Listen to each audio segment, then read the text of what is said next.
एक वो गंगा जो भगवान के मस्तक से निकली और भागीरथ बाबा के 60,000 काकाओं का उद्धार कर कर संपूर्ण विश्व का कल्याण करे।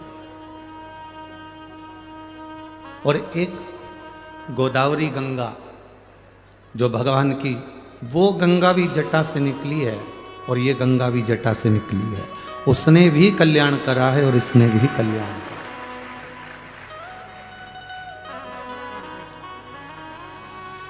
गंगा ने तो कल्याण किया, पर नासिक वालों ने क्या किया?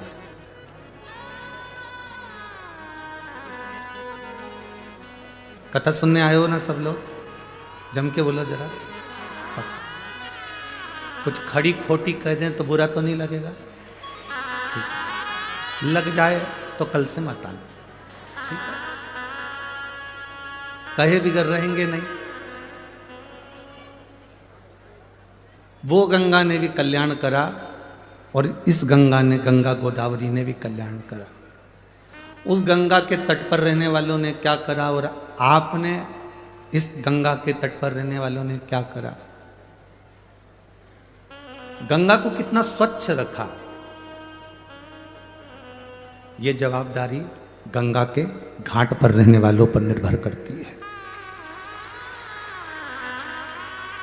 गंगा को कितना स्वच्छ रखना है, गंगा को कितना निर्मल रखना है, इसकी जवाबदारी गंगा के तट पर रहने वालों की होती है।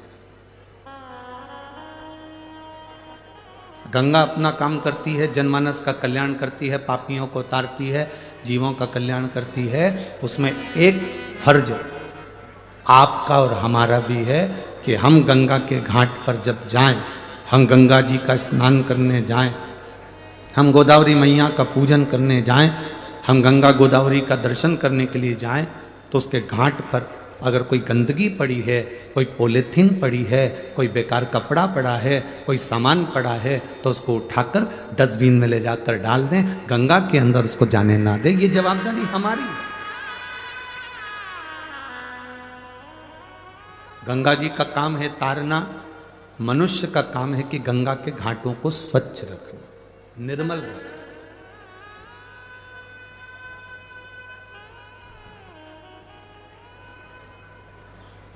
जितनी मां निर्मल होती है ना, उससे घर की बहू, बेटे, पोता पोती सब मालूम पड़ जाते हैं।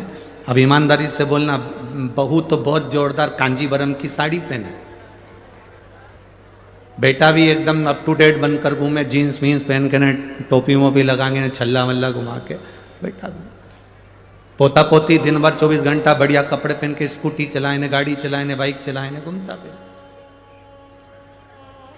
आप कोई मिलने के लिए आए और घर में बूढ़ी माँ, घर में बुजुर्ग माँ बेकार कपड़े में पड़ी रहे, पलंग पर पड़ी है गोदड़ी, गादी, रजाई, तकिया, चादर कुछ भी अच्छे नहीं है, तो तुम सब क्या कहोगे? बताओ। बहू तो इतनी अप टू डेट रहती है, बेटा इतना अच्छा रहता है, पोता पोती इतने अच्छे रहते हैं, और माँ की क्या हालत कर रखी है।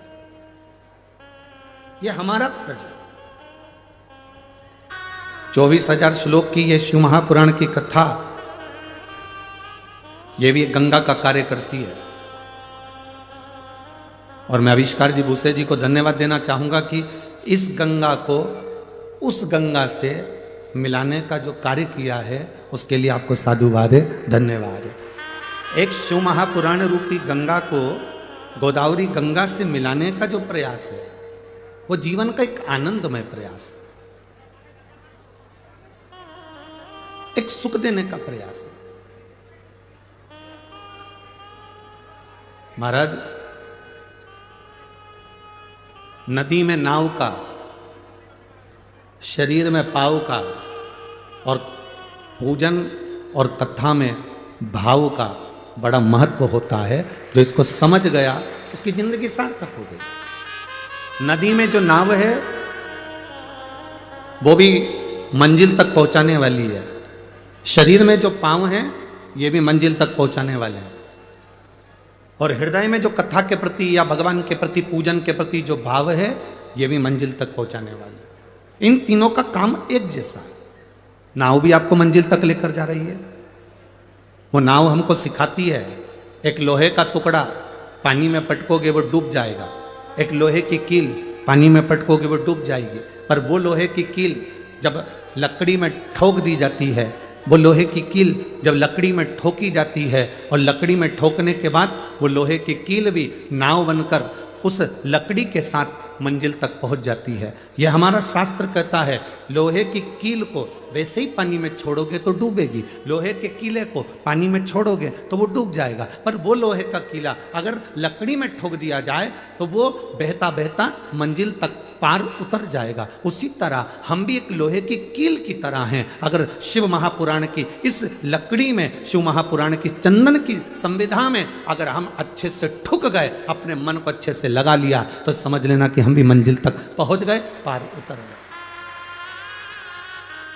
अब कोई कहे गुरुजी आप हमको लोहे की कील कर रहे हो, कोई कहे गुरुजी आप हमें लोहे का कीला कर रहे हो। मनुष्य लोहे की कील की तरह होता है। जैसे कीले पर जंग पड़ जाती है, उस जंग को निकालने के लिए उस पर थोड़ा सा कुछ ना कुछ लगाना पड़ता है। उसी तरह मनुष्य की जिंदगी में भी जंग पड़ती है, अहंकार की, काम की, लोभ की, आसक्ति की, वासना की, तृष्णा की। ये जंग हमारे शरीर पर चढ़ती जाती है, हमारे मन पर चढ़ती जाती है, हमारी इच्छाओं पर चढ़ती जाती है। जब हम इसमें भगवान की अविरल भक्ति का थोड़ा सा पेंट लगा देते हैं, भगवान की भक्ति का थोड़ा सा भजन का बल लगा देते हैं, तो हमारे शरीर पर जो ये अहंकार की जंग है, वासना की जंग है, तृष्णा की जंग है, काम आसक्ति की जो जंग है, वो निकल जाती है। नदी में नाव का, शरीर में जम के बोलो पाँव का, ये अगर शरीर में पाँव नहीं हो ना तो फिर मंजिल तक पहुंचना बड़ा कठिन, बहुत कठिन।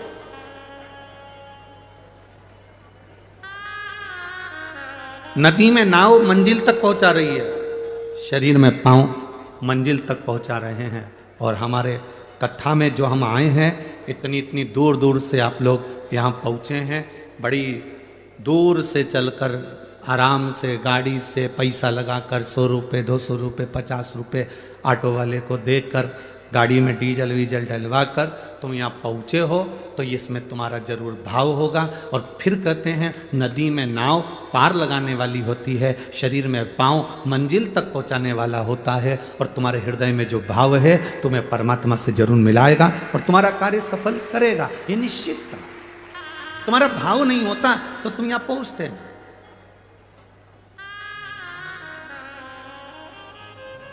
आप में से कितने लोग बैठे हैं जिनको मार ठोक के बिठाया हो? बैठे रहना, कथा में चलो, जाना पड़ेगा, कथा सुनना पड़ेगी। किसी ने कहा तुमसे ए भाऊ बोलो, तो बोला किसी ने आई, बोला नहीं। इधर किसी से बोला कि नहीं कथा में चलना पड़ेगा, कथा सुनना पड़ेगी, बस भर कर चलो, गाड़ी भर कर चलो, ट्रैक्टर भर के चलो, आइसर भर के चलो, ट्राली भर कर चलो। हाँ, अगर कोई राजनीतिक कोई सभा होती तो तुम्हें बस में भरकर लाना पड़ता, पर उसमें लाना पड़ता, इसमें तुम्हारे भाव इतने प्रबल हो गए थे भगवान शंकर के प्रति कि तुम सुबह दौड़ दौड़ कर स्वयं भाव से आए। केवल एक देवाधिदेव महादेव एक ऐसे हैं जो ना तुम्हारा कपड़ा देखते हैं, ना तुम्हारा आभूषण देखते हैं, ना तुम्हारा श्रृंगार देखते हैं, ना तुम्हारा शरीर देखते हैं। केवल एक देवाधिदेव महादेव ऐसे हैं जो तुम्हारे हृदय का भाव देखते हैं कि यहाँ जो आया है वो मेरे लिए आया कि नहीं आया। शंकर जी के मंदिर में 1 लोटा जल चढ़ाया तो भाव से चढ़ाया कि नहीं चढ़ाया, दिखावे से तो नहीं चढ़ा रहा, मेरा भजन दिखावे से तो नहीं कर रहा, वो केवल भाव देखता, वो केवल निर्मल स्वभाव देखता।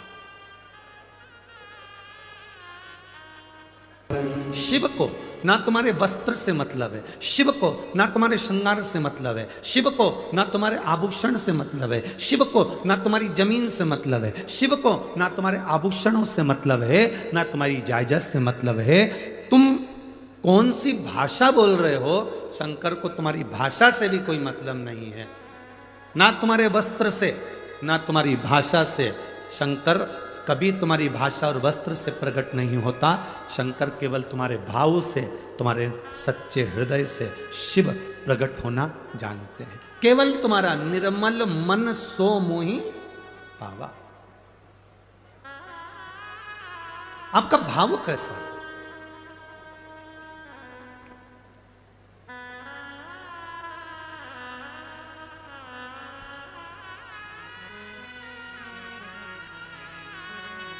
जब हम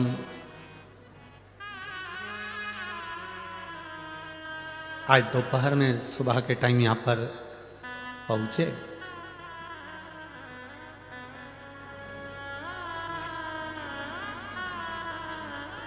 जब यहां पहुंचे तो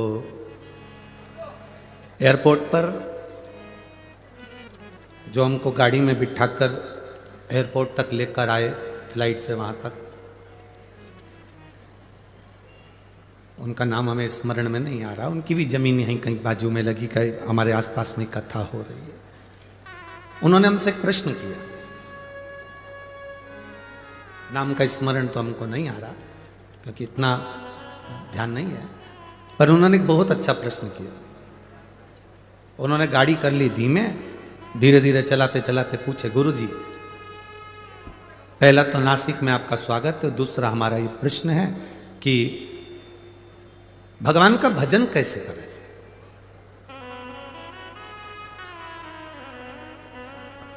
अब हमने कहा सामने इधर से घुमाकर तुम एयरपोर्ट पे ले जाके खड़ा कर दोगे, प्रवचन थोड़ा लंबा है, अब हम बोलेंगे कि भजन कैसे कर। उसका प्रश्न था भगवान का भजन कैसे करें। फिर भी हमने कहा एक बार कबीरा का एक संवाद अपनी जिंदगी में जरूर उतारना। दो बहन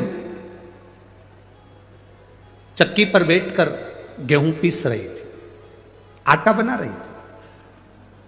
एक पीसती जाए, उसमें से गेहूं का दाना उठा के मुंह में डालती जाए। नासिक की भी कई जीजियों की आदत है ऐसा नहीं है? दाना लिया मुंह में डाला। दूसरी भी पीसती जाए, मुख में दाना नहीं डाल रही, फिर उसने लिया मुंह में डाल लिया, फिर पीसती जाए। दूसरी बहन ने देखा आधे घंटा हो गया, 1 घंटा हो गया, ये गेहूं का दाना उठाती है मुंह में डाल लेती है, फिर दाना उठाती फिर मुंह में डाल लेती है, ये कोई अच्छी बात है? बहन ने बहन से कहा तेरे में बुद्धि नहीं है, अकल नहीं है, मूर्ख है तू, बिल्कुल चतुराई नहीं तेरे में। क्या कर रही है ये? दाना उठाया मुंह में डाल लिया, फिर दाना उठाया मुंह में डाल लिया, और मुझे देख एक दाना मुंह में नहीं डाला, चक्की चलाती जा रही, चलाती जा रही, चलाती जा रही, और वो दाना डालती जा रही, चलाती जा रही, डालती जा रही, चलाती जा रही।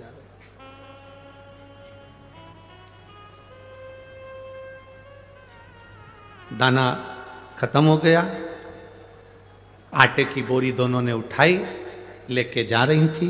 रास्ते में बहुत सारा कीचड़ था, पानी पड़ा था, खड्डा था, कीचड़ में दोनों का पांव फिसला, आटे की बोरी का आटा पूरा कीचड़ में डूब गया। सबसे ज्यादा दुख किसको हुआ? बोलो तो ही जीजियो, बोलो जरा, ए नासिक की जीजियो, और जितने नासिक के जीजा उन बैठे अच्छे से बोलो, सबसे ज्यादा दुख किसको हुआ?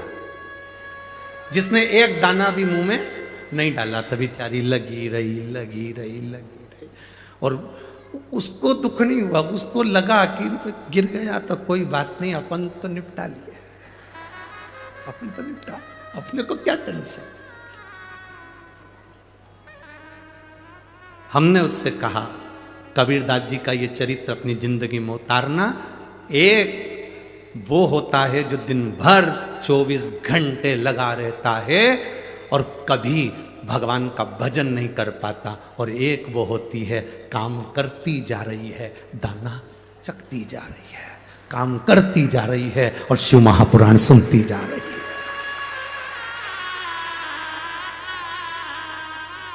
बाद में आटा कीचड़ में चले जाता है, किसी काम का नहीं रहता।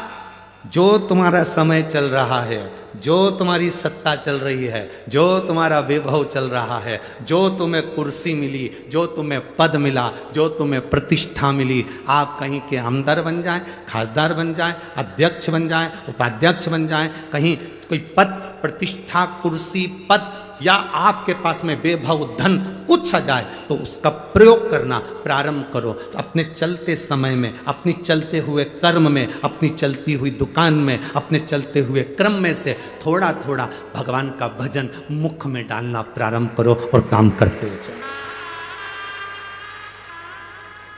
एक कथा हमने पहले कही, जब तक तुम्हारी नौकरी अच्छी चल रही है तब तक पत्नी के जेवर बनवाओ। इस कथा को सुनकर पत्नी बड़ी खुश हुई कि गुरुजी एक हमारे पक्ष के मिले जिन्होंने जेवर बनाने का बोला। तुम्हारी नौकरी अच्छी चले जब तक पत्नी के जेवर बना लो, प्रॉपर्टी खरीद लो, मकान बना लो, जमीन बना लो। दुकान अच्छी चले, पत्नी के जेवर बनाओ, बच्चों का काम करो, पढ़ाई कराओ, विद्याध्ययन कराओ, प्लाट बनाओ, मकान बनाओ, सब कुछ करो। दुकान चले, नौकरी चले, सर्विस चले, उस चलती हुई नौकरी में, उस चलते हुए व्यापार में तुम करोगे ना तो तुम्हारा धीरे धीरे धीरे धीरे मकान भी बन जाएगा, जेवर भी बन जाएगा, काम भी हो जाएगा। मालूम पड़े जिंदगी का क्या ठिकाना, जब एकदम व्यापार, दुकान, सत्ता कुछ हटती है तो तुम कुछ नहीं कर पाओगे। इसलिए ये शरीर जब तक चले तब तक भगवान का भजन करते चलो, नाम स्मरण करते चलो।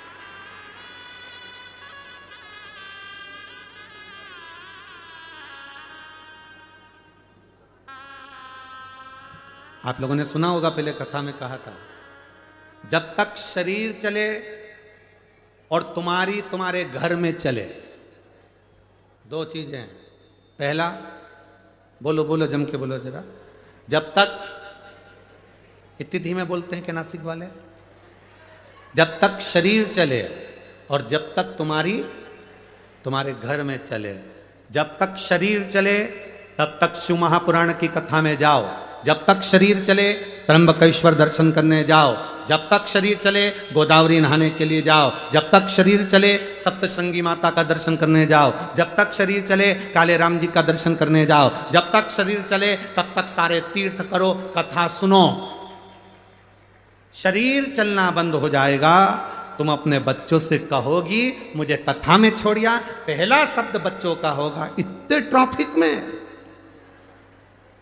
इतनी भीड़ में हमारे बस की बात नहीं है,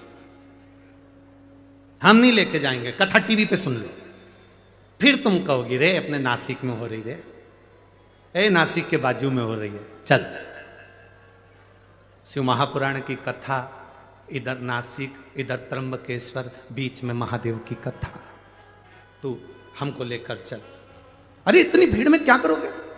शरीर चले तब तक कथा सुनो, शरीर चले तब तक तीर्थ करो, और तुम्हारे घर में चले तब तक इन दोनों हाथों से गौ माता को रोटी भी दो, संत ब्राह्मण की सेवा भी करो, और बहन बेटी का भी दान पुण्य करते रहो, और अपने हाथों से पुण्य कमाते रहो।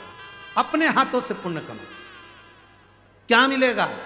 लोग हमसे पूछते हैं महाराज जी आप कहते हो कि शिव महापुराण की कथा में शंकर के भक्त आते हैं, एक पानी का पाउच, एक बॉटल पानी अगर कोई पिलाता भी है तो वो अपनी डायरी में लिख कर रखता है कि मैंने 10 रुपए का पानी पिलाया था, 1.5 महीना इंतजार करता है कि वो 10 रुपए का हजारों गुना हुआ कि नहीं हुआ 1.5 महीने में। ये शिव महापुराण की कथा कोई साधारण कथा नहीं है, ये नासिक में दूसरा कुंभ भराया है जिसका आनंद लेने के लिए बाबा ने आपको बुलाया। ये दूसरा कुंभ है। बोल बम का नारा है, इतना धीमे बोले तो कल्याण तुम्हारा है। शिव तत्व की प्राप्ति, आप जितना भजन करोगे अपने मुख से, अपने स्मरण करो। किसी को कुछ नहीं दे सकते, मत दो।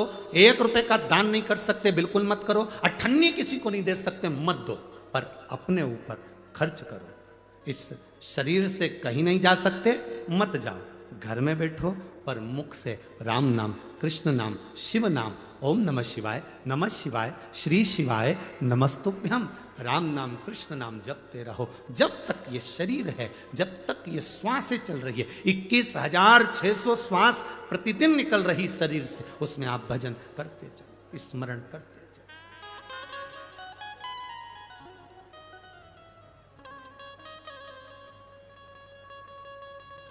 जितना भजन कर सकते हो उतना करो। अरे मिलती है राम नाम की दौलत कभी कभी, होती है अपने नासिक में शिव पुराण कभी कभी। बड़ी मुश्किल से मिली है, बड़ी मुश्किल से। एक माता ने तो लिखा है पत्र में,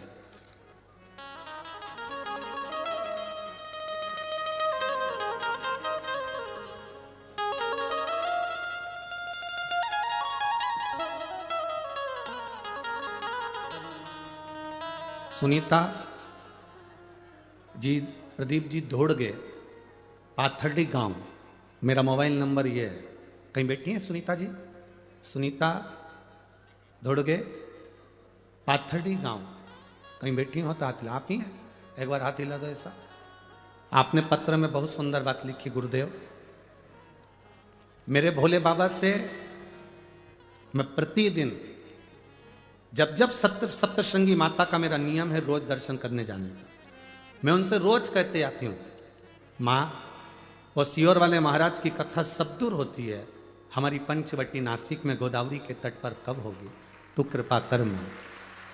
गुरुदेव 3 महीने से एक दिन भी माता का दरवाजा नहीं छोड़ा, रोज जाती हूँ और ये की बात कहती हूँ कि हमारे नासिक में एक बार पाथर्डी में शिव महापुराण की कथा हो।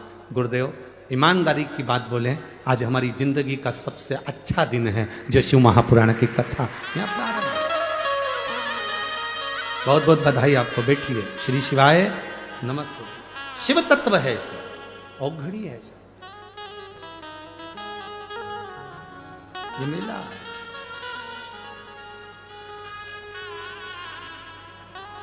और यदि ये मिला है शरीर तो थोड़ा भजन, थोड़ा कीर्तन अपनी जिंदगी में करो। क्या देगा महादेव ये उसके ऊपर निर्भर करता है। एक बहन ने पत्र लिखा,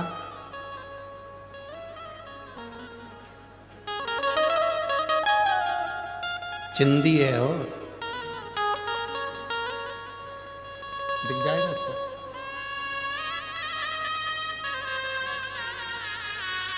सारिका सुनील भवर, नासिक से हूं। कहीं बैठी हो तो हाथ हिलाइएगा। कहीं बैठी हो बीच वाले पंडाल में। हाँ हाथ हिलाइए। दिख गए ठीक है। हाथ हिलाइए एक बार, वापिस हिला दो जी। सारिका सुनील भंवर, नासिक से हूं गुरुदेव।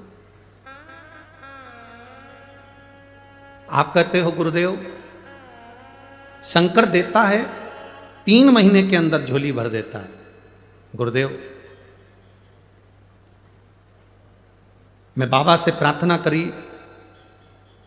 मेरी लड़की के यहां संतान नहीं थी, जिसको 13 साल हो गए थे, संतान का सुख नहीं था। गुरुदेव मेरी बेटी से मैंने कहा कि शिव मंदिर जाया करो, शंकर को 1 लोटा जल चढ़ाया करो, पशुपति व्रत करा करो। सफेद आंकड़े की जड़ 21 बार बाबा से घुमाकर अपनी कमर में तुम्बुरुकेश्वर महादेव से तुमरुका जी का नाम लेकर बांधो। मेरी बेटी विश्वास नहीं करती थी, पर पहली बार मेरी बेटी ने विश्वास करा। 13 साल में मेरी बेटी ने सारे डॉक्टरों को दिखाया, बड़े बड़े हॉस्पिटल में इलाज करवाया, टेस्ट भी करवाया, पर संतान का सुख नहीं हुआ। आखिरी में वो 13 वर्ष हार चुकी। तब मेरी बेटी बाबा की कृपा से, शंकर की करुणा ऐसी हुई गुरुदेव कि मेरी बेटी जब रो रही थी तब मैंने उससे कहा कि तू शंकर का गुणगान कर और एक आंकड़े की जड़ बांध। माँ आंकड़े की जड़ बांधने से कोई फल मिलता है क्या? तू बांध कर तो देख।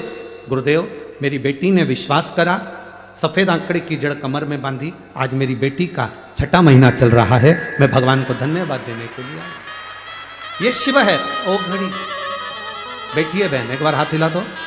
श्री शिवाय नमस्तुभ्यम। बैठ जाइए। ये शिव है, ओ शंकर त्रिकालदर्शी। जितने यहां कथा सुनने बैठे हो, बाबा ने अगर आपको यहां बुलाया है, कार्तिक के महीने में दामोदर मास में गोदावरी के तट पर बैठकर त्र्यंबकेश्वर बाबा की साक्षी में, कपालेश्वर महादेव की साक्षी में, सीताराम सरकार की इस पवित्र भूमि पर पंचवटी में आप अगर कथा को श्रवण कर रहे हो तो ये विश्वास मानकर चलना, कि कहीं ना कहीं शंकर के आप बड़े परम प्रिय हो, इसलिए शिव जी आपका हाथ पकड़कर यहां बुला। कुछ कृपा उसने करी, जब तक वो कृपा नहीं करता तब तक कोई आता नहीं। गौतम बाबा विराजमान,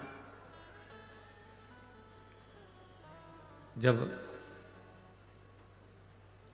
गौतम ऋषि की धर्मपत्नी माहिल्या अपनी भक्ति में तल्लीन रहती, भजन में तल्लीन रहती, एक पुरुष में ईर्ष्या कम होती है।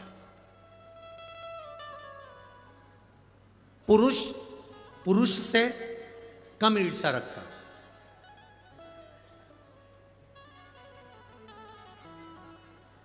और जो नारी कभी सत्संग नहीं करी होती है, जो नारी कभी भगवान का भजन नहीं करी होती है, जो नारी कभी किसी सतगुरु की शरणागति में बैठकर सत्संग नहीं करी होती है, जिस नारी ने कभी मंत्र का स्मरण नहीं जाना होता है, भले वो कितने भी विद्वान की पत्नी क्यों ना, कितने विद्वान की पत्नी क्यों ना,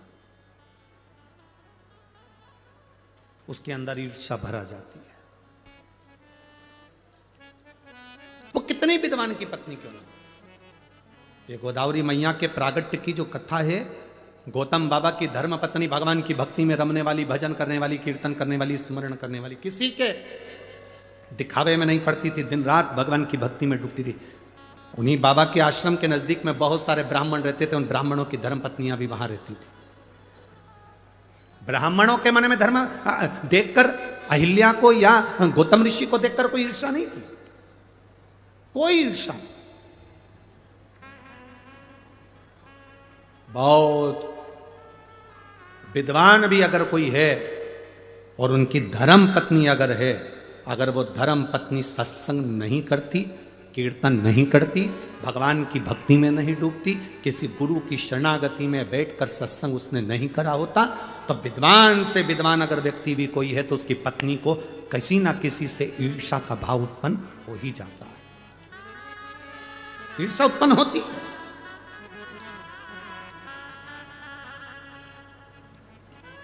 शिव महापुराण की कथा सुनने के लिए जितने भक्त यहां पहुंचते हैं, शंकर भगवान की कथा सुनने के लिए जितने जितने भक्त कथा के पंडाल में पहुंचते हैं, टीवी पर कथा देखते हैं, मोबाइल पर कथा श्रवण करते हैं, जितने भक्त यहां कथा सुनने के लिए पहुंचते हैं, इनके मन में कभी ईर्ष्या नहीं रहती। उसका कारण केवल एक होता है, हमें कथा सुनने जाना है, कौन आगे बैठा हमें उससे मतलब नहीं, कौन पीछे बैठा हमें उससे कोई मतलब नहीं। कथा शंकर भगवान की शिव महापुराण का जो श्रोता होता है उसके हृदय में ईर्ष्या नहीं होती। वो अपने साथ बैग के अंदर एक पन्नी लेकर चलता है, एक बिछाने की दरी लेकर चलता है, एक छाता लेकर चलता है, 2 पानी की बोलो बोलो जम के बोलो बॉटल लेकर चलता है। उसको मालूम है कथा का पंडाल सुबह 10 बजे 11 बजे 12 बजे तक पूरा फुल हो जाएगा, मुझे बैठने की जगह नहीं मिल सकती क्योंकि मैं लेट जा रही हूँ। उसने अपने झोले के अंदर एक दरी रख ली, उसने अपने झोले के अंदर 2 पानी की बोतल रख ली, उसने अपने दरी के उसके झोले के अंदर एक छाता रख लिया। उसको मालूम है कि मैं कहीं पर भी बैठ जाऊंगी और मुझे ये शिव महापुराण की कथा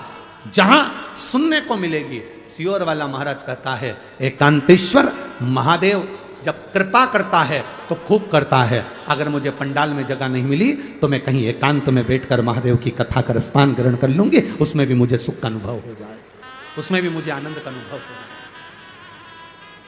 उसमें भी मुझे एक रसतत्व प्राप्त हो जाएगा, भगवान की अविरल भक्ति प्राप्त हो जाएगी। ये वो जानती है, ये उसके चित्त में है, ये उसके हृदय में है, ये उसकी चित्तवृत्ति में विराजमान, ये उसके हृदय में विराजमान, और ये उसके हृदय के बीच मध्य में बैठा होगा कि वो शिव है तो वो आनंदता देता है।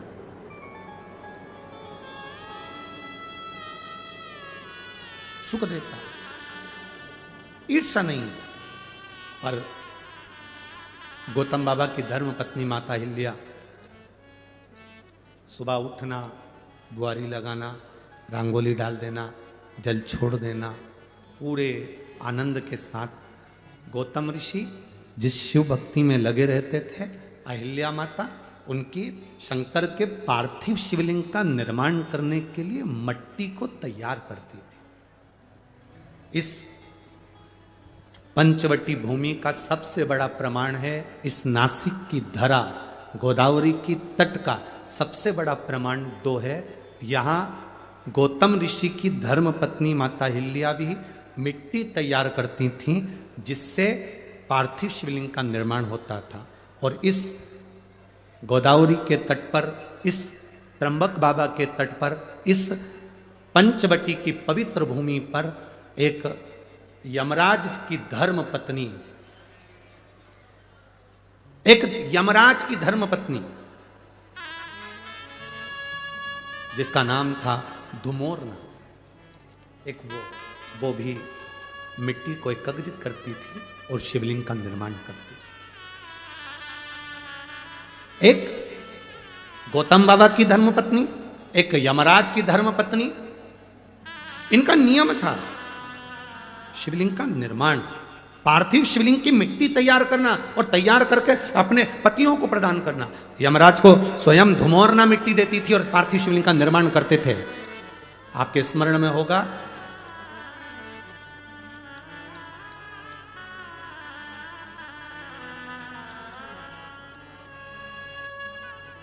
एक बार यमराज ने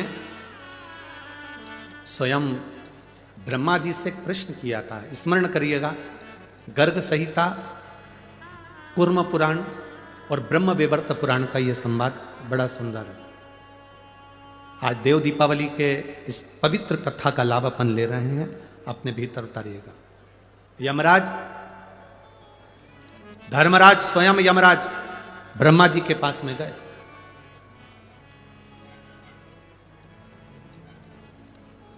और यमराज ब्रह्मदेव के पास में जाकर ब्रह्मा जी के सम्मुख में खड़े हो गए। अब ब्रह्मा जी के सारे मुख नेत्र बंद थे, स्मरण नहीं आया ब्रह्मा जी को।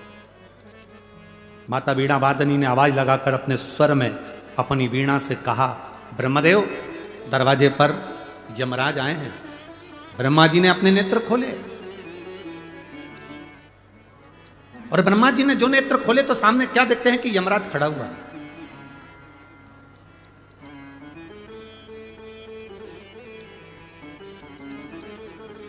सम्मुख में यमराज खड़ा। ब्रह्मा जी ने पूछ लिया, यम, आज क्या बात है, तुम ब्रह्मलोक में आकर खड़े हुए हो?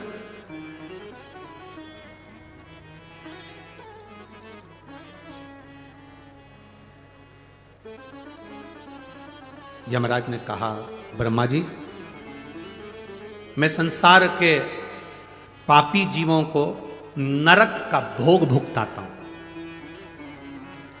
मैं मृत्यु लोक से आने वाले जितने जितने पापी जीव हैं, इनको यम का, नरक का भोग भुगताता हूं।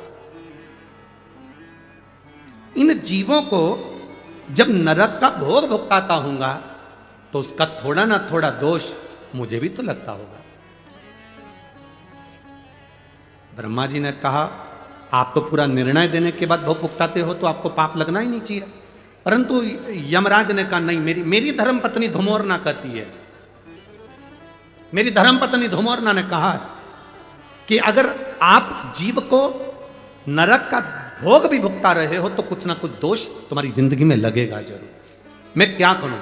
ब्रह्मा जी ने कहा, इसका उत्तर तो मैं नहीं दे सकता, पर इसका उत्तर आपको भगवान नारायण दे सकते हैं। यमराज उसी समय पर ब्रह्मा जी को प्रणाम करे, यमराज के वहां से सीधे भगवान नारायण के पास पहुंच गए। नारायण के दरवाजे पर जैसी बैकुंठ में पहुंचे, माता लक्ष्मी नारायण के चरण दबा रही थी और यमराज ने आकर भगवान के चरणों को प्रणाम करा। जय जयकार हो प्रभु, श्रीमन नारायण, हर हर महादेव, प्रणाम कर। पूछा, लक्ष्मी जी चरण दबा रही थी, लक्ष्मी जी ने संवाद किया, प्रभु यम आए हैं। भगवान नारायण के नेत्र खुले, उठकर भगवान नारायण बैठे, क्या बात है यम, कैसे आना हुआ? यम ने कहा, जीवों को जब मैं त्राण देता हूं, जीवों को जब मैं नरक भुगताता हूं, उस समय पर मेरे को भी तो दोष लगता होगा। उस दोष की मुक्ति कैसे, उस दोष का निवारण कैसे? भगवान नारायण ने कहा, सुनो यम,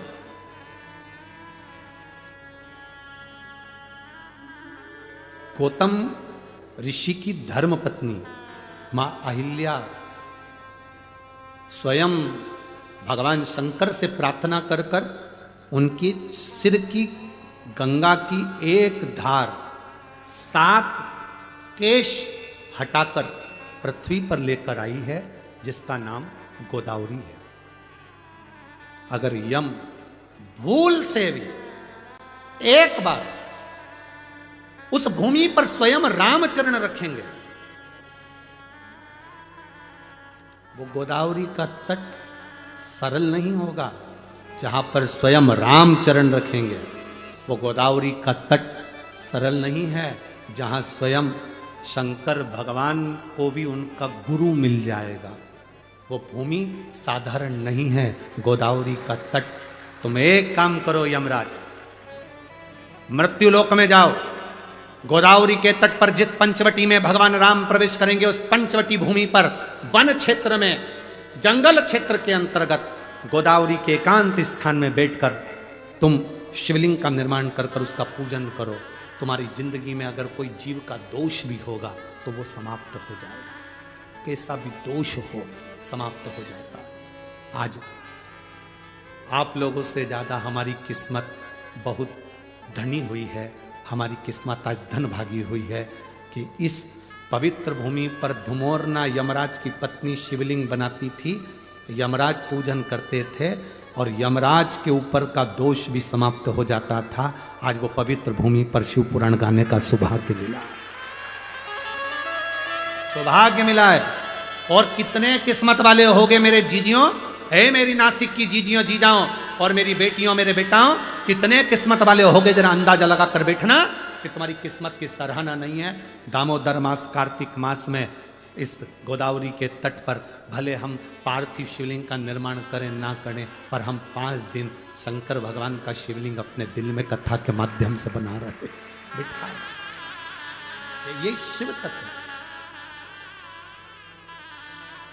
सब जगह कथा हुई होगी तो भगवान ने थोड़ी थोड़ी तिजोरी खोली होगी लुटाने के लिए, पर आज मेरा दिल कहता है कि ये गोदावरी के तट पर तो मेरा बाबा पूरी तिजोरी के दरवाजे खोल कर लुटाए। आप सुनो, दिल से जो प्रार्थना करोगे वो सुनेगा। एक तो तट गोदावरी का, त्र्यंबक बाबा की साक्षी है, त्र्यंबक बाबा इधर कपालेश्वर की साक्षी है, कपालेश्वर। जब हम कथा में आ रहे थे, जब ऊपर चढ़े तो आते से हमने वो नंदी को देखा, वो बैठा। तुमने देखा कि नहीं देखा? उसको देखते से याद आ गई, रे बाबा गजब करी तूने नंदी बाबा। शंकर भगवान पर ब्रह्मा जी की हत्या का दोष लगा था और नंदी तू बछड़े का रूप लाकर शंकर भगवान को इस गोदावरी पर लाकर छोड़ दिया था और ब्रह्म हत्या से मुक्त करा दिया था। इस नंदी ने बछड़े का रूप रखकर ब्रह्म हत्या से भगवान शिव को मुक्त करा दिया था। आज विचार करो, और नंदी वास एकांत में बैठा हुआ शिव महापुराण की ओर देखकर आपको और हमको भी यही ज्ञान दे रहा है कि तुम सबको ना जाने कितने पाप से मुक्त कर दूंगा 5 दिन की इस कथा में। इतने, और जितने लोग आस्था चैनल पर सुन रहे हैं, जितने फेसबुक यूट्यूब पर कथा सुन रहे हैं, आप अपने हृदय में चित्र रमाकर देव दीपावली शिव महापुराण की कथा को सुन रहे हो। देव दिवाली जो प्रारंभ हुई थी वो त्रिपुरासुर के वध के बाद देवताओं ने इस दिवाली को मनाया था। उस कथा का तत्व ग्रहण करने का तुम्हें और हमको सौभाग्य मिला है।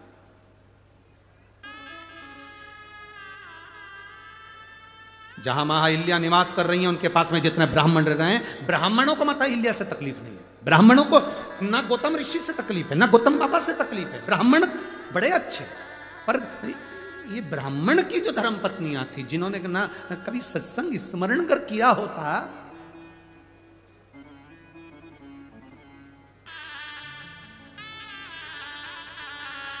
जिसका पति बहुत विद्वान है, जिसका पति बहुत ज्ञानवान है, बहुत विद्वान,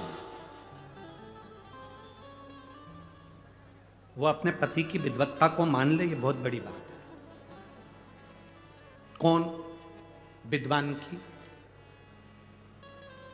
चंद्रघंटा, विद्वान की जगदम्बा, तो मान ले, बहुत बड़ी बात है। एक पंडित जी प्रवचन में बोल रहे थे चतुर्मास में 4 महीना बैंगन नहीं खाना चाहिए। कौन बोले? बोलो बोलो, जम के बोलो। एक पंडित जी प्रवचन में, कथा में बोल रहे थे 4 महीना चतुर्मास में बैंगन नहीं खाना चाहिए, दोष लगता है। पत्नी भी कथा में बैठी थी, घर गई, भोजन बनाया, मूंग की दाल, रोटी, बेसन बना दिया। पति ने चिल्लाकर कहा, क्यों रही? अभी 2 दिन पहले मैं बैंगन लाया था, तूने बनाया नहीं। पत्नी बोली, तुम ही तो प्रवचन में बोले कि चतुर्मास में 4 महीना बैंगन नहीं खाना चाहिए। पति माथा ठोक कर बोला, चौकी की कथा को चूल्हे तक क्यों लाई? ये चौकी की कथा थी, इसे चूल्हे तक क्यों लाई? किसी ने एक बार प्रश्न किया था कि हम शंकर जी के मंदिर जाते हैं और हमसे कोई गलती हो जाती है तो शंकर जी क्या क्रोध करते हैं? शंकर जी क्या क्रोध करेंगे? शिव महापुराण की कथा कहती है शंकर जी का नाम है भोला। क्या नाम है? भोला। शिव जी का नाम है भोला, इसलिए कहते हैं भोले बाबा। भोले बाबा का मतलब एकदम भोला।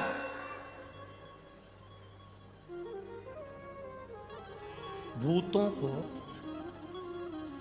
भोजन करना आता है क्या? जम के बोलो जरा, अरे जम के बोलो।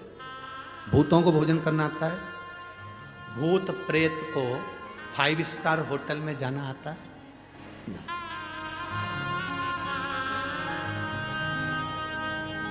फाइव स्टार होटल में वही जाएगा जिसमें थोड़ा विवेक होगा, अच्छा होगा, तो खाने का तरीका होगा तो कहीं चलेगा। अच्छी जगह पार्टी में चले गए, अच्छे से बैठकर खाया, प्लेट में भोजन लिया, धीरे धीरे खाया। और कोई कोई व्यक्ति ऐसा होता है जिसको तरीका ही नहीं मालूम, उसको छोड़ दिया जाता है, पटक दिया जाता है।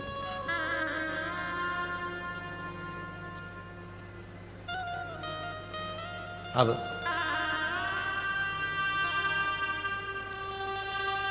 जो अच्छा व्यवहार करे, अच्छे से रहे, अच्छे से खाए, अच्छा बड़ा सारा गिफ्ट दे, उसको तो सब बुलाते हैं। बोलो जम के, बुलाते कि नहीं बुलाते? बुलाते हैं ना। जिसमें बुद्धि ना हो, विवेक ना हो, खाने का तरीका नहीं, रहने का तरीका नहीं, उसमें बोलने का तरीका नहीं, पहनने का तरीका नहीं, लोग उससे पागल कहते हो, बेकार कहते हो, ये किसी काम का नहीं। कभी कभी माँ कह देती है मेरे बड़े बेटे में बहुत समझदारी है, छोटे में अकल नहीं है, मूर्ख है, पागल है। मेरी एक बहू बड़ी समझदार है, दूसरी बहू में अकल नहीं, मूर्ख है, पगली है, बेवकूफ है, कह दिया माँ ने। एक समझदार है और एक पागल है, बेकार। जो समझदार है उसको दुनिया अपना बनाती है, और जो बेवकूफ है, पागल है, जिसको दुनिया ठुकरा देती है, उसको महादेव अपना बना लेते हैं। उसको महादेव अपना बना। भूतों को कौन पूछेगा? प्रेतों को कौन पूछेगा? गरीबों को कौन पूछेगा? आपके पास में किसी अमीर मंदिर में देने के लिए धन नहीं है, बहुत सेठों का कोई मंदिर गए, तुम्हारे पास में देने के लिए पैसे की गड्डी नहीं, कोई सोना नहीं, कोई चांदी नहीं, कोई हीरा नहीं, कोई पन्ना नहीं, कोई आभूषण नहीं, कोई आभूषण नहीं, कोई आभूषण, कोई रतन सोना चांदी नहीं। आप वहां पर जाकर सोचोगे, मेरी बहन ने अभी कार्यक्रम करवाया था, वहां पर गई थी, वहां जाकर उन्होंने इतना दान करा, मेरे पास कुछ नहीं है। तुम कभी ना घबराना, तुम्हारे पास मेरे भोलेनाथ जी ने 1 लोटा जल दिया है, उसको दिल से तुम महादेव को चढ़ाती रहना, उसके करीब में जाती, वो नजदीक है। एक लड़के के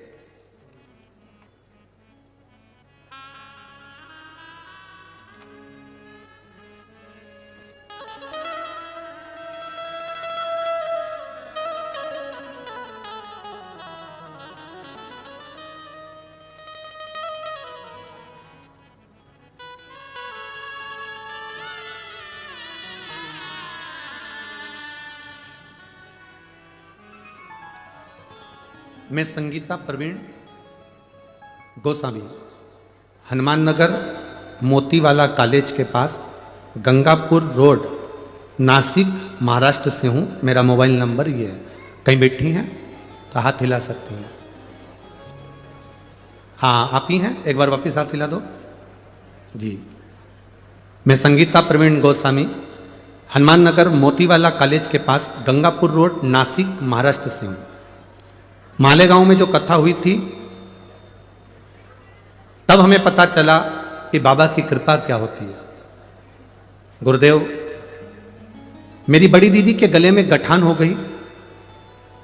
जिस गठान का ऑपरेशन करने के लिए डॉक्टर ने कह दिया, गठान का ऑपरेशन होगा तो डॉक्टर ने कहा इनकी आवाज जा सकती है और ये गठान जो है ये कैंसर की है। सब घबरा गए। आवाज भी चली जाएगी, गठान निकालना भी जरूरी है गले में से, करें तो करेंगे। दादा बाबू भूसे जी को मैं धन्यवाद देना चाहती हूं। शिव महापुराण की जो अलख जगाई उसके लिए मैं उनको साधुवाद दूंगी। कथा का रसतत्व किसे कहते हैं यह हमें सुनना सिखाया। जब दीदी को गठान हुई, डॉक्टर ने कह दिया गठान साधारण नहीं है, जांच के लिए बाहर जाएगी और इसमें रोग है, बीमारी है, वो निश्चित है। फिर वापिस हमने नासिक में दिखाने के बाद में गुजरात में जांच कराई तो भी उन्होंने कह दिया 8 दिन के अंदर इस गठान का ऑपरेशन करा लो, ये ज्यादा फैल रहा है, तकलीफ हो। परंतु इसका एक सबसे बड़ी बात यह है कि इसमें आवाज चली जाएगी गले की और गला पूरा बंद हो जाएगा, क्योंकि कंठ पर ही ये गठान है तो पूरा गला वहीं से कटेगा और वहां से पूरा निकलेगा। क्या करा जाए? तब हम 10 अक्टूबर को वापिस कैंसर सेंटर धुले में उनको एडमिट करा दिया। 13 अक्टूबर को ऑपरेशन की तारीख दी गई और ऑपरेशन की तारीख दी गई तब विचार करा आप करें तो करें क्या। और यहाँ के कैंसर हॉस्पिटल के डॉक्टर ने भी कह दिया कि इसकी आवाज पूरी जाना है, गठान निकली है वो कैंसर की होगी, जांच होगी। उस समय पर मालेगांव कथा थी, बाबा से प्रार्थना करी, बाबा से निवेदन करा कि बाबा बहन के गले में अगर गठान है और वो कैंसर की ना निकले और उसकी आवाज ना जाए, जहां कथा होगी मैं वहां कथा सुनूंगी। मालेगांव की कथा के समय पर हम निवेदन करें, बाबा की कृपा से बहन की ऑपरेशन हुआ, श्री शिवाय नमस्तुभ्यम का जाप करा, शिवजी पे चढ़ी हुई एक बेलपत्र बहन के हमने डॉक्टर से कहा आपसे बस एक निवेदन है, इसके पलंग के पास में ये बेलपत्र ऑपरेशन के समय पर रख देना।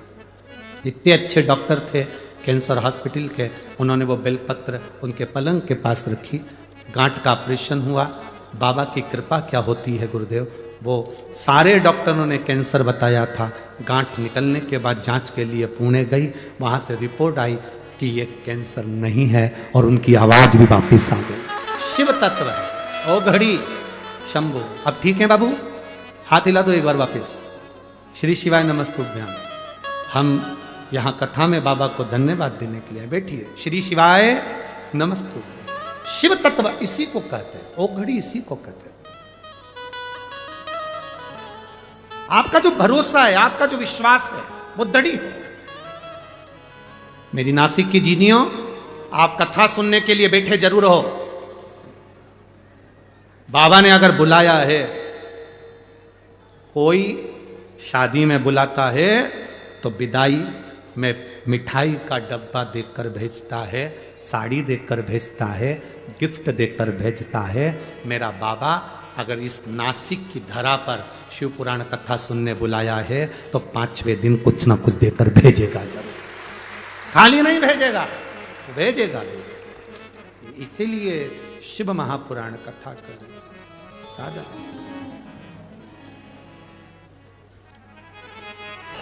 मंत्र का जाप करते हुए बाबा से अपने मन की बात बाबा भोलेनाथ जी से दिल से कहिएगा। जहाँ जगह मिले वहाँ बैठिए और बाबा से प्रार्थना करिए। जितने कार्यकर्ता खड़े रहें वो भी बैठकर बाबा से प्रार्थना करें। ये बार बार मौका नहीं मिलता कि नासिक में शिव महापुराण की कथा, कुबेर भंडारी का ये भंडार आप लोगों को बार बार मिले। दिल से प्रार्थना करें। जिसको आता है अपने उच्च स्वर में भगवान से कहें। श्री शिवाय नमस्तुभ्यं। श्री शिवाय नमस्तुभ्यं। श्री शिवाय नमस्तुभ्यं। श्री शिवाय नमस्तुभ्यं। श्री शिवाय नमस्तुभ्यं। भगवान शिव की कथा करो। औगड़दानी का संवाद कर रहा, ईर्षा दूर रहे। गौतम बाबा की धर्मपत्नी माता अहिल्या से जो ब्राह्मण नजदीक में निवास कर रहे थे, उनकी जो धर्मपत्नी थी, उन्होंने ईर्षा रखी। ईर्षा से कभी परमात्मा नहीं मिल सकता, ईर्षा से कभी भगवान नहीं मिले। हम कई बार माताओं से कहते हैं, आपकी एक अवस्था होती चली जाती है, आप एक अवस्था के अनुकूल ढलते चले जाते हैं।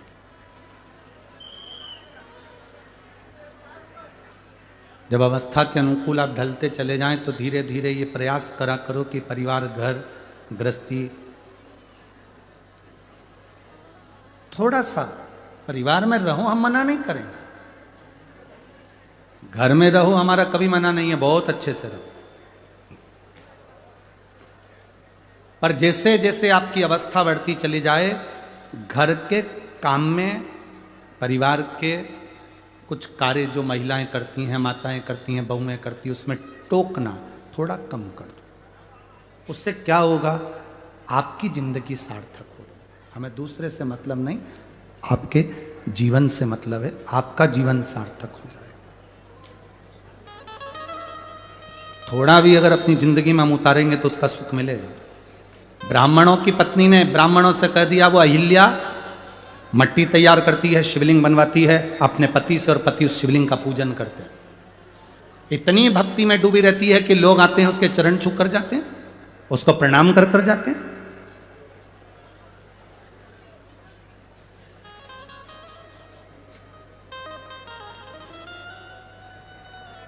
किस नारी का सम्मान सबसे ज्यादा होता है?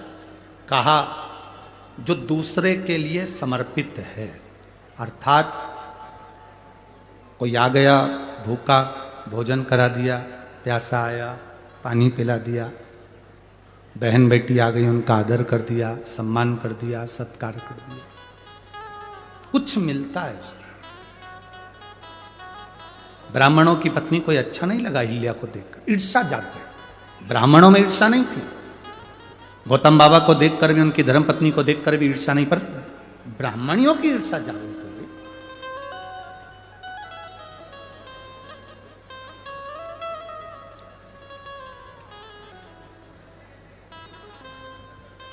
अब जब ईर्ष्या जागृत हो गई, तब ब्राह्मणियों ने अपने अपने पतियों से कहा, सुनो, ये गौतम ऋषि की पत्नी और गौतम ऋषि हमारी भूमि पर नहीं रहना चाहिए, इनको धक्के मारकर निकाल दो, ऐसा कुछ करो कि इनका पद, प्रतिष्ठा, इज्जत, सम्मान सब घट जाए। कुछ ऐसा करो कि इनकी पद, प्रतिष्ठा, इज्जत, मान, सम्मान कुछ घट जाए, करो कुछ ऐसा।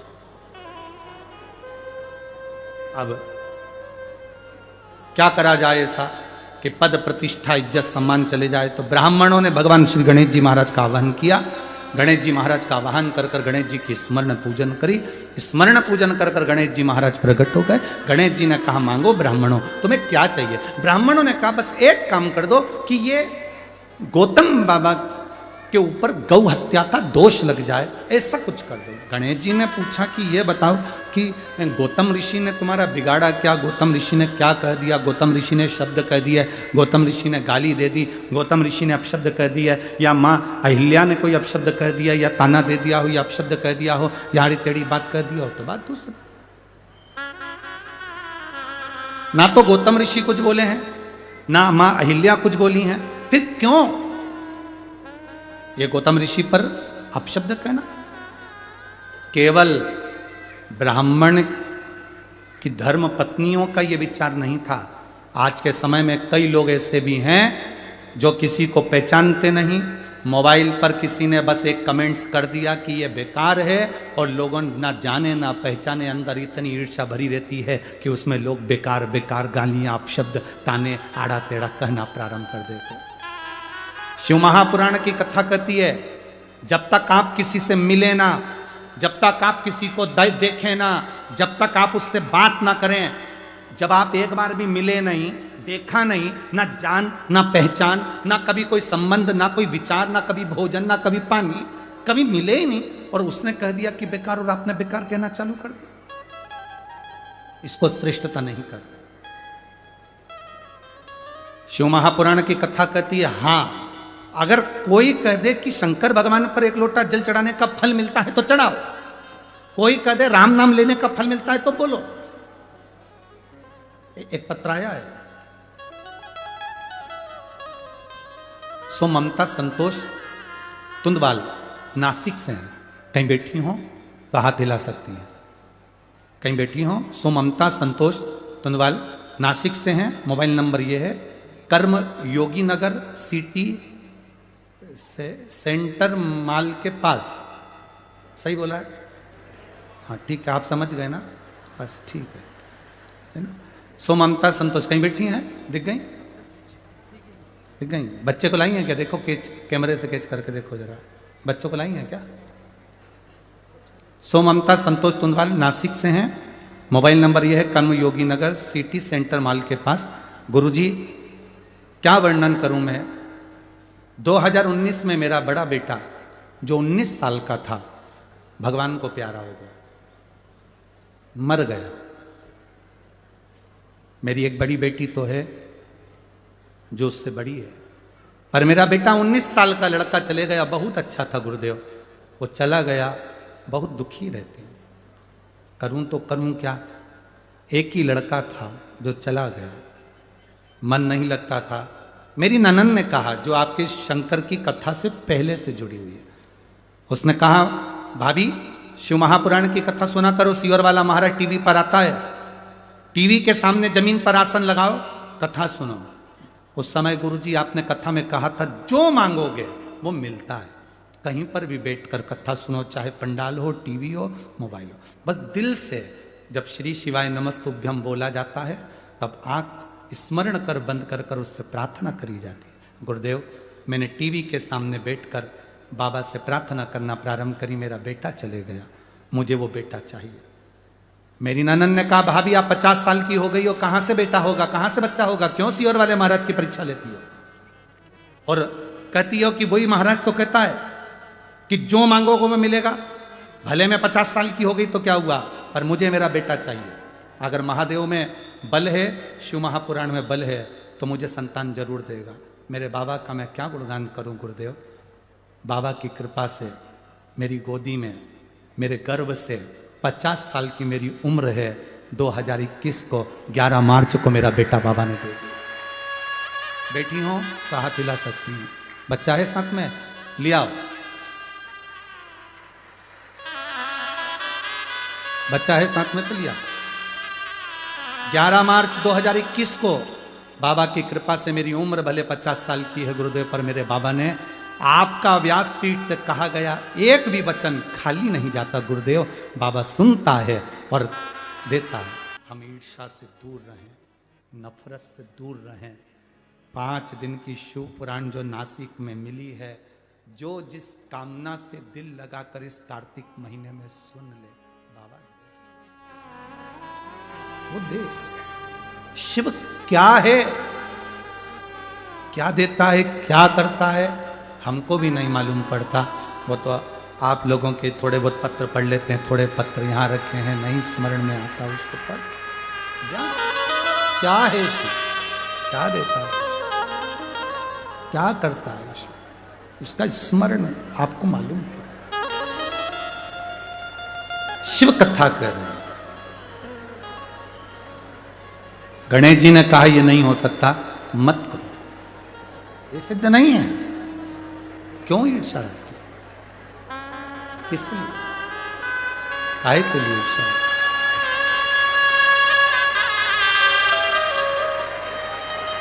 क्यों ईर्ष्या? किस बात की ईर्ष्या अपनी जिंदगी में रखना, किस बात की ईर्ष्या? और उस ईर्ष्या से कारण क्या? अपना ईर्ष्या से भला नहीं हो सकता, ईर्ष्या से अपना भला नहीं हो सकता, ईर्ष्या से अपना बुरा ही होगा। ईर्ष्या से कभी अपना भला नहीं हो सकता कि अपना भला हो, ईर्ष्या से हमेशा बुरा ही होगा। तो शिव महापुराण की कथा कहती है, गणेश जी महाराज ने समझाया, गणेश जी महाराज ने कहा ये ठीक नहीं है, आप ईर्ष्या ना करिए, और ये ईर्ष्या श्रेष्ठता नहीं देगी आप। क्यों किसी गौतम बाबा पर, क्यों अहिल्या माता पर, किस लिए, क्यों दोष लगाना, किस लिए दोष लगाना? छोड़ो इस बात को। गणेश जी की बात नहीं मानी, आखिरी में ब्राह्मण पत्नियां जिद पर अड़ गई और ब्राह्मण पत्नियों ने कहा नहीं गणेश जी महाराज आपको तो वर देना ही पड़ेगा, चाहे कुछ भी हो जाए, इस गौतम ऋषि पर गौ हत्या का दोष तो आपको लगाना ही पड़ेगा। गौतम ऋषि पर गौ हत्या का दोष तो आपको लगाना पड़ेगा, जरूरी है। और ये गौतम ऋषि पर गौ हत्या का दोष लगे, तब गौतम ऋषि को धक्के मारकर जब निकाला जाए, तब उसमें प्रसन्नता, तब उसमें प्रसन्नता। देखो देवता जब देते हैं तो पल्ला, जम के बोलो, जम के जरा, देवता जब देते हैं तो पल्ला झाड़ कर देते हैं, और महादेव जब देते हैं तो छप्पर आड़ के देते हैं। उसकी देने की रीति अलग, उसकी देने की रीत अलग। ईर्ष्या रखने वाले कितनी भी ईर्ष्या करें, कपट करने वाले कितना भी कपट करें, पांव खींचने वाले कितना भी पांव खींचें, अपशब्द कहने वाले कितना भी अपशब्द कहें, ताने देने वाले कितना भी ताना दें, गाली देने वाले कितना भी गाली दें, आड़ा टेढ़ा कहने वाले कितना भी आड़ा टेढ़ा कहें, पर जब मेरा महादेव स्वयं त्र्यंबकेश्वर बनकर कृपा करता है तो दुनिया देखती रह जाती। वो कहे, जो बोलने वाला बोले, आड़ा टेढ़ा कहने वाला आड़ा टेढ़ा कहे, अपशब्द कहने वाला अपशब्द कहे, गाली देने वाला गाली दे, पर जब मेरा बाबा कृपा करता है तो सहज नहीं करता।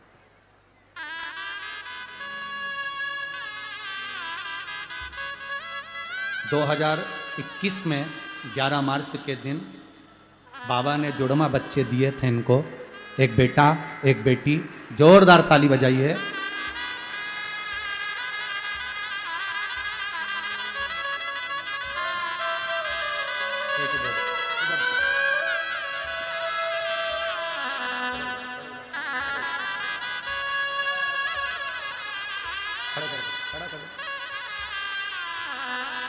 ये 19 साल का जो बेटा चले गया था और 50 वर्ष की आयु में जो भगवान ने दिया,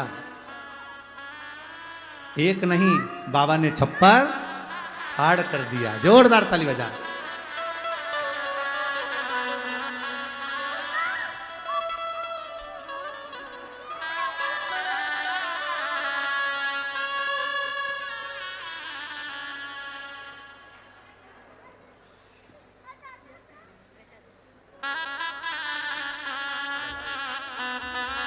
बच्चों का नाम शिवाय और शिवांगी रखा है। बहुत बहुत साधुवाद। ये शिव की कृपा से देवता देते हैं पल्ला झाड़ कर, महादेव देता है छप्पर झाड़ कर, कम नहीं देते। इस पत्र में एक बात इन माँ ने लिखी है, मैं कभी भरोसा नहीं करती थी किसी महाराज की बात पर। ढेरों से मिली, इसके बाद भी मेरा बेटा 19 साल का चले गया। दुख कितना होता है जवान बेटे जाने का। पर गुरुजी आपकी शिव पुराण वास्तव में शंकर खुद बोलता है और एक नहीं, एक की जगह दो देता है। शिव तत्व देने वाला, उसकी कृपा क्या होती है वो स्वयं जाने, स्वयं। शिव कथा कह रही है, गणेश जी ने समझाया नहीं मानी, और गणेश जी के समझाने पर भी नहीं मानी। तब गणेश जी गाय बन गए, और गणेश जी गौ माता बनकर, दुर्बली सी गाय बनकर, दुर्बल सी गाय बनकर वहां विहार करने लगे। गौतम बाबा की उस कुटिया में विहार घूम रहे। आज गणेश जी को भी प्रसन्नता है कि मैं किस जगह पर गया हूं, किस जगह पर। जिन गौतम ऋषि की इस तपोस्थली में, जहां शंकर के पार्थिव शिवलिंग का निर्माण होता है, जहां माता अहिल्या मिट्टी को मसकर सुंदर तैयार कर कर पार्थिव शिवलिंग का निर्माण करती है, और उस निर्माण का सुख गौतम ऋषि के आनंद में, दर्शन में होता है। आज मुझे प्रसन्नता है कि आज गणेश जी सोच रहे हैं, विचार कर रहे हैं कि मैं इतनी सुंदर जगह पहुंचा। प्रसन्नता। जैसे देवराज नाम के ब्राह्मण को चोरी का धन ले जाकर शंकर जी के मंदिर में बैठ गया था, और उसको अंदाजा नहीं था क्या मुझे कैलाश धाम मिल सकता है, क्या मुझे कैलाश धाम मिलेगा, उसको अंदाजा नहीं था क्या कैलाश मिल सकता है। शरीर में बुखार है, ताप पड़ रहा है, कष्ट हो रहा है, शिव मंदिर के अंदर चोरी के धन की पोटली लेकर बैठ गया, ताप कष्ट बहुत था, बुखार।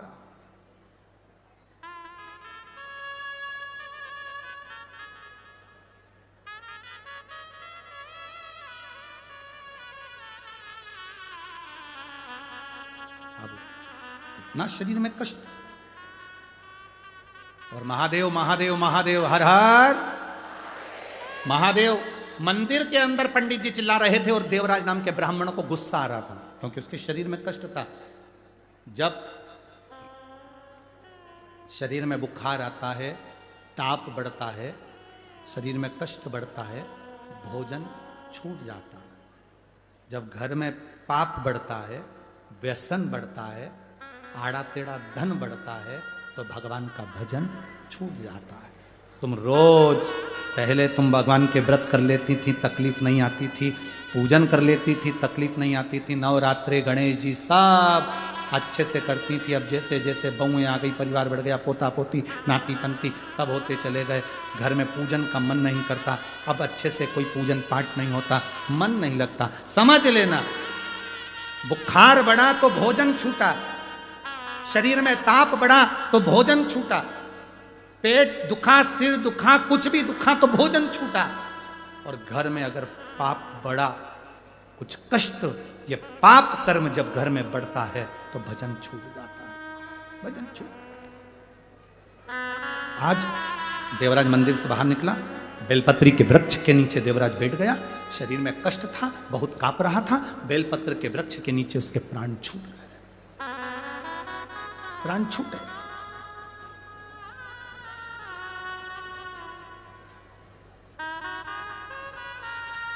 किसी ने पूछा धूलिया में, गुरुजी लक्ष्मी नारायण जी को, ब्रह्मा ब्रह्माणी को, इंद्र इंद्राणी को, कुबेर को, वैभव को, सत्ता को, धन को अगर प्राप्त करना है तो ऐसी कौन सी जगह है जहां बैठकर हम भगवान को, उस लक्ष्मी को, सुख को प्राप्त कर सकते हैं। शिव महापुराण की कथा कहती है सारे तीर्थों में जाकर स्नान नहीं कर सकते, सारे तीर्थों में जाकर दर्शन नहीं कर सकते, 12 ज्योतिर्लिंग में जाकर जल नहीं चढ़ा सकते, तो बेलपत्री के वृक्ष के नीचे बैठकर अगर पंचाक्षर षडाक्षर या श्री शिवाय नमस्तुभ्यम का जाप भी कर लोगे, सारे तीर्थ का फल प्राप्त हो जाता है। एक बेलपत्र का वृक्ष कौटि कौटि पुण्य का भागी, बहुत सुख देने वाला होता है, जिसके नीचे लक्ष्मी भी है, कुबेर भी है, ब्रह्मा भी है, ब्रह्माणी भी है, इंद्र भी है, इंद्राणी भी है, नारायण भी है, शिव भी हैं, पार्वती भी है, 64 योगनियां, 33 कोटि देवता सब बेलपत्री के वृक्ष के नीचे विराजमान होते हैं। एक बेलपत्र का वृक्ष।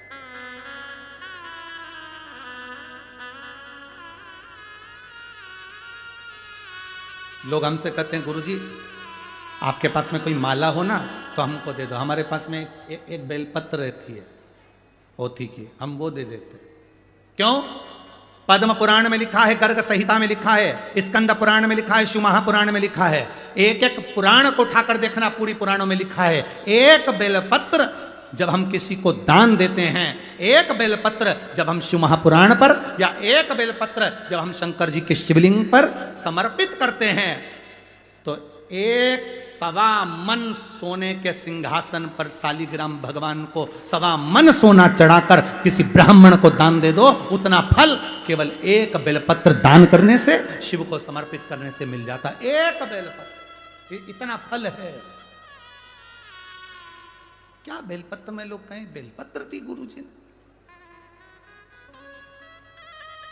हमारी तो पूंजी, अगर कोई हमसे कहे कि सियोर वाले महाराज की पूंजी क्या है, तो एक रुद्राक्ष और एक बेलपत्र, ये 2 पूंजी है, इससे बढ़कर कोई सुख नहीं है, ये पूंजी है, इसका आनंद है।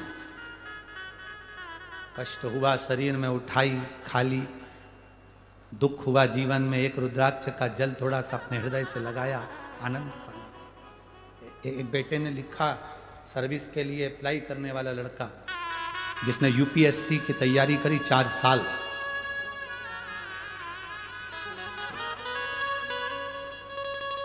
बाबा में ठाणे से योगिता पुरुषोत्तम पाटिल, गांव कंकराज, तहसील पारोला, जलगांव। मेरा बड़ा बेटा चिरंजीवी सागर पुरुषोत्तम पाटिल 4 साल से यूपीएससी की तैयारी कर रहा था। कहीं बैठी हो तो हाथ हिला सकती हैं, अगर कहीं बैठी हो तो हाथ हिला सकती हैं। ठाणे से योगिता पुरुषोत्तम पाटिल, गांव कंकराज, तहसील पारोला, जलगांव। मेरा बड़ा बेटा चिरंजीवी सागर पुरुषोत्तम पाटिल 4 साल से यूपीएससी के एग्जाम की तैयारी कर रहा था। कहीं बैठी हो तो हाथ हिला सकती हैं। इतनी मेहनत करी गुरुजी, पर कोई फल नहीं मिला। 1 नंबर से कभी 2 नंबर से यूपीएससी में रह जाता था।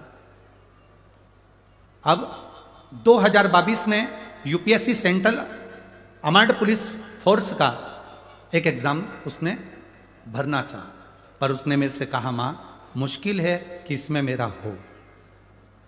मैंने भी कह दिया, सियोर वाला महाराज कहता है एक बेलपत्र पर शहद लगाकर शिव को चढ़ाने पर अपनी मेहनत पूरी करो और एक बेलपत्र शंकर को समर्पित करो, उसका फल जरूर मिलता। गुरुदेव उसको विश्वास नहीं था, क्योंकि बच्चे हैं आजकल के, भरोसा नहीं करते। मेरे बेटे ने फिर वापिस वही क्रम करा, उसने बेलपत्र भी लगाई, तो भी उसका फर्स्ट लिस्ट जो आना थी, उस लिस्ट में 1 नंबर फिर से रह गया। मेरा बेटा टूट गया।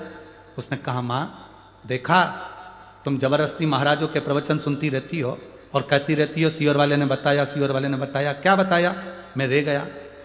मेरी माँ ने कहा तू चिंता ना कर, शिव के मंदिर जाया कर। मैं मंदिर फिर जाने लगा। मन तो उदास था कि 1 नंबर से फिर रह गया, पर बाबा कुबेर भंडारी है। 8 अगस्त 2023 को बाबा की ऐसी कृपा हुई कि जो 1 नंबर से रहा था, वो 1 नंबर की पहली लिस्ट में तो नहीं आया, पर दूसरी नंबर की लिस्ट में मेरे बेटे का सिलेक्शन हो गया। 14 अगस्त को शिवरात्रि का सुंदर पार्थिव शिवलिंग का निर्माण करा। बाबा की कृपा किसको कहते हैं गुरुदेव?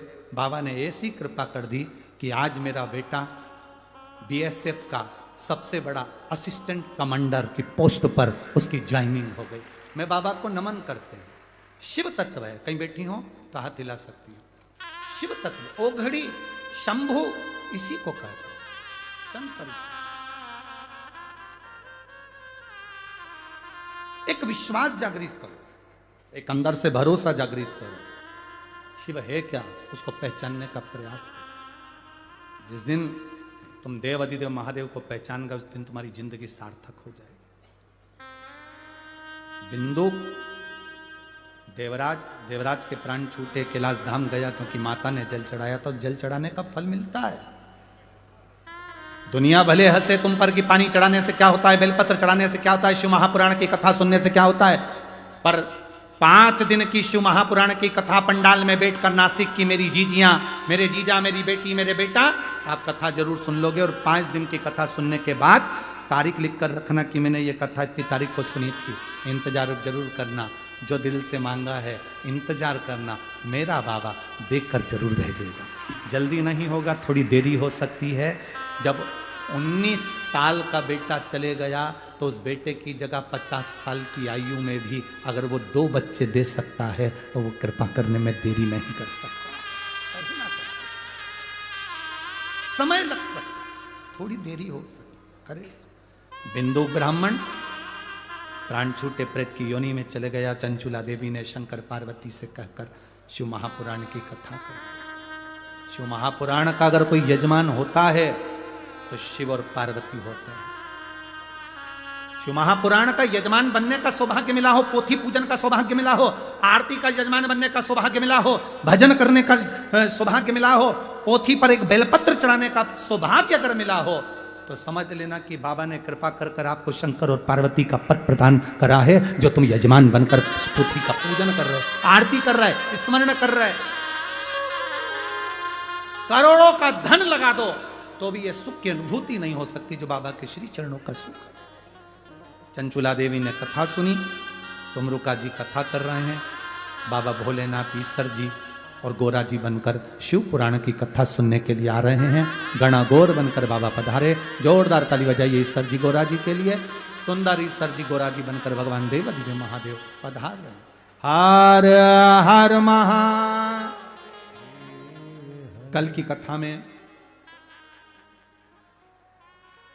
मां गोदावरी के प्रागट्य की कथा का स्मरण करेंगे, आगे बढ़ेंगे देव दीपावली का स्मरण करते हुए। लक्ष्मी जी को देव दीपावली के दिन कैसे पूजा जाता है उसका स्मरण कल की कथा में करेंगे। नासिक शहर की यह पवित्र भूमि पंचवटी में जो कथा हो रही है, 4 दिन की कथा और भाव से है, उसको दिल से श्रवण करें। हर हर